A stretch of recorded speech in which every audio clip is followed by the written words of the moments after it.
SharePoint, Office 365 and Azure Conference 28 in Copenhagen. My next guest is here, and please introduce yourself. I'm Matthew McDermott. I'm a SharePoint Office 365, I guess it's Office Apps and Servers and Services MVP.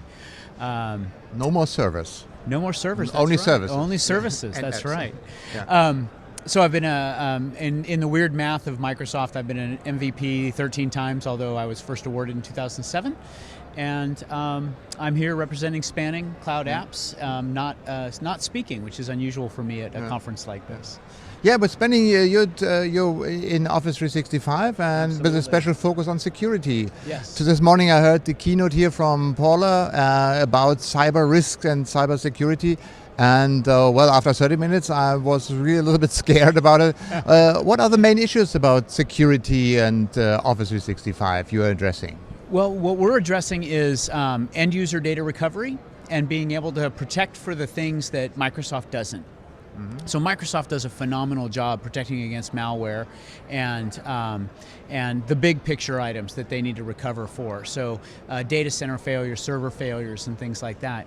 But Microsoft is very clear that we own the data, that as a tenant administrator, I own the data. I'm responsible for my end users' actions. So if we get hacked, Microsoft might be able to tell us that we got hacked, but I'm responsible for the data. If I have an employee that has access to things that they shouldn't, whether they make a mistake or they do it intentionally, there's a limited amount of time that we have to recover that data.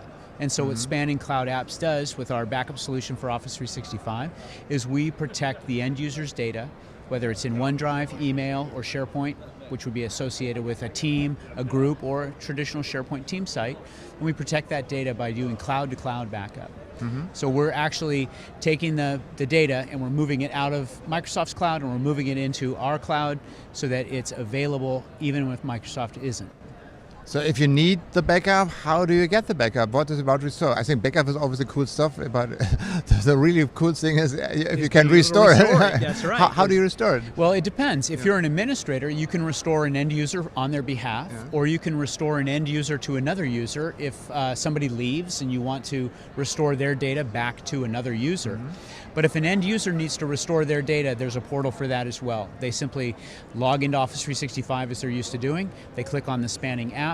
It takes them to their own restore portal where they can search for their emails, search for their calendar items, search for their documents, and then with a couple clicks, they can restore that data directly back into the location where it was removed from.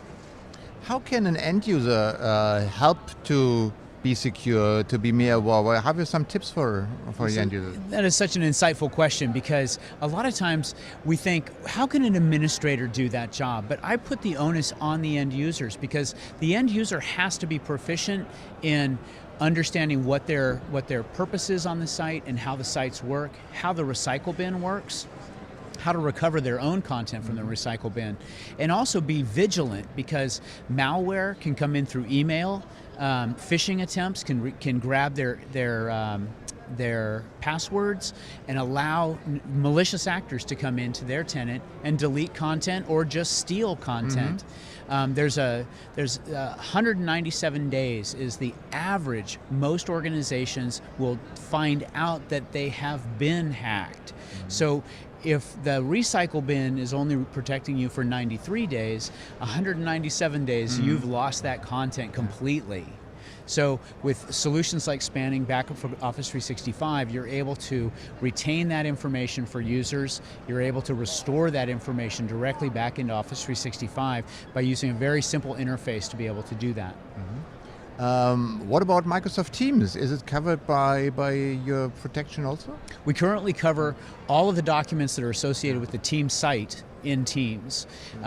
What I'm hoping to be able to offer later is more functionality with Teams. As Microsoft opens up the API that allows us to go after those items, then you can be assured that we'll be protecting those as well. Do you have any more recommendations? How is it necessary? Let me take it outside. Is it necessary to really back up the cloud to an on-premise server? You have cloud-to-cloud backup. Yeah, I have been asked that at least 5 times in the last couple days. I don't think so. I think that if you're going to support the cloud and use the cloud and all of its efficiencies, I see no reason to pull the data back down on-prem. Now there are reasons why you might want to do an export of a backup. For instance, a user leaves and you still have their data, but then you need to go in and just evaluate their inbox or evaluate a couple of emails that they sent. Well, with our interface, you can go select those emails and export them so that a compliance officer might look through them and make sure that they're valid. But the big question is, should you be backing up the cloud to your storage on-prem? And I just don't see the purpose for that. I do like having the cloud-to-cloud backup because then we don't have all of our eggs in one basket, so to speak. But Spanning offers unlimited storage of your backups. So if you were to back up into Azure, you'd have to pay for that storage as well. And sooner or later, as an organization, you would have to make the decision, do we start deleting our backups? Then you have to get legal involved and decide on the retention policies associated with those backups and whether or not you should, and it becomes a billing question. Spanning likes to take that question out of the mix. We'll back it up for as long as you want to store it.